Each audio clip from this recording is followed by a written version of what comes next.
नागपूर शहरात घडलेल्या घटनेच्या अनुषंगाने या ठिकाणी मी सभागृहात निवेदन करतोय।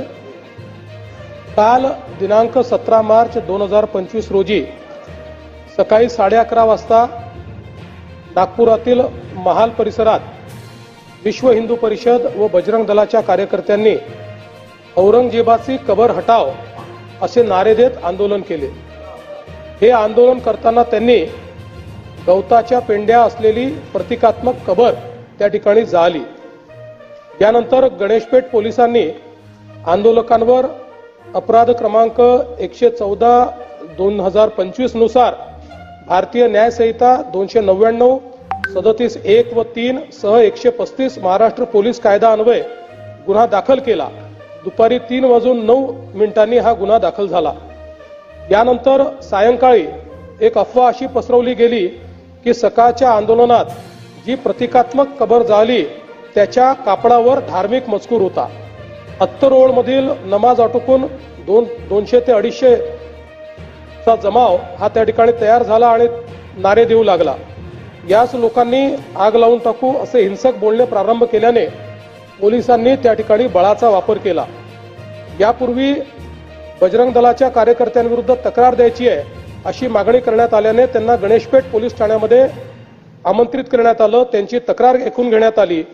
एकीकडे पोलिसांची कारवाई सुरू असताना दुसरीकडे हंसापुरी भागामध्ये 200 ते 300 लोक हातात काठ्या घेऊन दगडफेक करू लागले। त्यांच्या तोंडावर फडके बांधले होते। या घटनेत 12 दुचाकींचे नुकसान झाले आहे। या घटनेमध्ये काही लोकांवर घातक शस्त्राने हल्ला करण्यात आलेला आहे।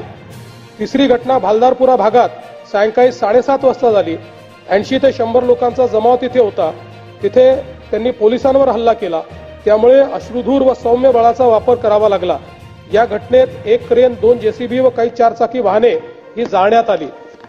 या संपूर्ण घटनेमध्ये 33 पोलीस जखमी झाले आहेत, ज्यामध्ये 3 उपायुक्त दर्जाचे पोलीस आहेत। त्यातल्या एका पोलीस उपायुक्तावर कुऱ्हाडीने त्या ठिकाणी हल्ला करण्यात आलेला आहे। एकूण 5 नागरिक जखमी झालेले आहेत। तिघांना उपचार करून सोडले आहेत। 2 रुग्णालयात आहेत, यातला एक आयसीयूत आहे। एकूण 3 गुन्हे गणेशपेठ पोलीस ठाण्यात दाखल झाले आहेत। तहसील पोलीस ठाण्यात 2 गुन्हे दाखल करण्याची प्रक्रिया सुरू आहे। असे एकूण 5 गुन्हे आहेत। 11 पोलीस ठाण्याच्या हद्दीत संचारबंदी लागू करण्यात आलेली आहे। एंट्री पॉइंटवर नाकाबंदी या तहसील कोतवाली, गणेशपेठ, पाचपावली, लकडगंज, शांतीनगर, सक्करदरा, नंदनवन, इमामबाड़ा, यशोधरानगर, कपिलनगर या ठाण्यांचा समावेश आहे। एसआरपीएफच्या 5 तुकड्या या ठिकाणी तैनात करण्यात आलेल्या आहेत। राज्याच्या पोलीस महासंचालकांनी सर्व सीपीएसपी यांची व्हीसी घेऊन राज्यभर कायदा आणि सुव्यवस्था राखण्याचे निर्देश दिलेले आहेत।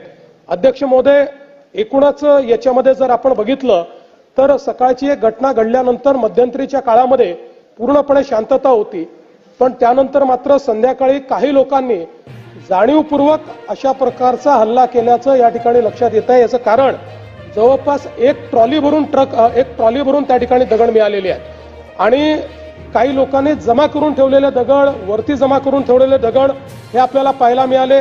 शस्त्र देखील मोठ्या प्रमाणात त्या ठिकाणी होते, ते शस्त्र जप्त करण्यात आलेले आहेत। वाहनांची जाळपोळ त्या ठिकाणी झालेली आहे आणि ठरवून काही ठराविक घरांना, काही ठराविक आस्थापनांना त्या ठिकाणी लक्ष करण्यात आलेलं आहे। 3 डीसीपी लेवलचे लोक या ठिकाणी जखमी झालेले आहेत आणि जसं मी सांगितलं की यातल्या एका डीसीपीवर तर थेट कुऱ्हाडी वार हा त्या ठिकाणी करण्यात आलेला आहे। त्यामुळे निश्चितपणे याच्यामध्ये काही ना काही एक प्रकारे काही लोकांचा सुनियोजित पॅटर्न हा देखील त्या ठिकाणी दिसतो आहे। अशा लोकांना त्या ठिकाणी त्यांच्यावर कारवाई ही केलीच जाईल। कुठल्याही परिस्थितीमध्ये कायदा आणि सुव्यवस्था हाती घेण्याची कोणालाही परवानगी या ठिकाणी देण्यात येणार नाही। आणि मी एक गोष्ट स्पष्टपणे सांगतो, पोलिसांवर ज्यांनी हल्ला केला असेल त्यांना काय झालं तरी सोडलं जाणार नाही।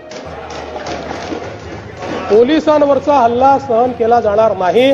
पोलीस शांतता प्रस्थापित करत होते, अशा वेळी पोलिसांवर केलेला हल्ला अतिशय चुकीचा आहे। अध्यक्ष महोदय, खरं म्हणजे महाराष्ट्रामध्ये कायदा आणि सुव्यवस्था राखणं, शांतता राखणं आपल्या सगळ्यांची ही जबाबदारी आहे। मी नागपुरातली जनता असेल, महाराष्ट्रातली जनता असेल, या सर्व जनतेला ही विनंती करू इच्छितो की सर्व समाजांचे धार्मिक सण हे या कालावधीमध्ये चाललेले आहेत। अशा या सगळ्या परिस्थितीमध्ये सगळ्यांनी संयम ठेवला पाहिजे, कोणीही संयम सोडू नये. आपल्याला कायदा आणि सुव्यवस्था आणि शांतता कशी राखता येईल, एकमेकाच्या प्रति आदरभाव कसा राखता येईल, अशा प्रकारचा प्रयत्न हा सर्वांनी करावा, अशा प्रकारची या निमित्ताने मी अपील करतो. खरं म्हणजे आज महाराष्ट्रामध्ये विशेषतः, म्हणजे मी कुठल्या सिनेमाला दोष देत नाहीये, खरं म्हणजे छावा या चित्रपटाने छत्रपती संभाजी महाराजांचा खरा इतिहास आपल्या समोर आणला. पण त्यानंतर राज्यामध्ये लोकांच्या भावना देखील खूप मोठ्या प्रमाणात त्या ठिकाणी एक प्रकारे प्रज्वलित झालेल्या आहेत. औरंगजेबाबद्दलचा जो काही राग आहे तो रागही खूप मोठ्या प्रमाणात त्या ठिकाणी बाहेर येतोय. या सगळ्या गोष्टी आपल्या ठिकाणी असल्या तरी मला असं वाटतं की महाराष्ट्रात कायदा आणि सुव्यवस्था राखणं हे अत्यंत महत्वाचं आहे. त्यामुळे सर्वांनी संयम बाळगला पाहिजे. महाराष्ट्र एक प्रगतिशील राज्य आहे. या राज्यामध्ये मोठ्या प्रमाणात इन्व्हेस्टमेंट येत आहे. या ठिकाणची कायदा सुव्यवस्था, इथली सगळी जी काही सामाजिक घडी आहे ही जर योग्य प्रकारे राहिली तर मला असं वाटतं की आज ज्या प्रगतीकडे आपण चाललोय त्या दिशेने जाण्यास आपल्याला अधिक मदत होईल. आणि म्हणून निश्चितपणे कायदा आणि सुव्यवस्था राखण्याकरता, शांतता राखण्याकरता मी आवाहन करतो.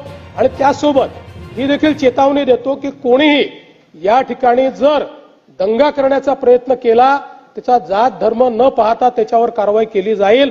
आणि पोलिसांवर जर कोणी हल्ला केला तर त्यांना सोडलं जाणार नाही, त्यांच्यावर कडक कारवाई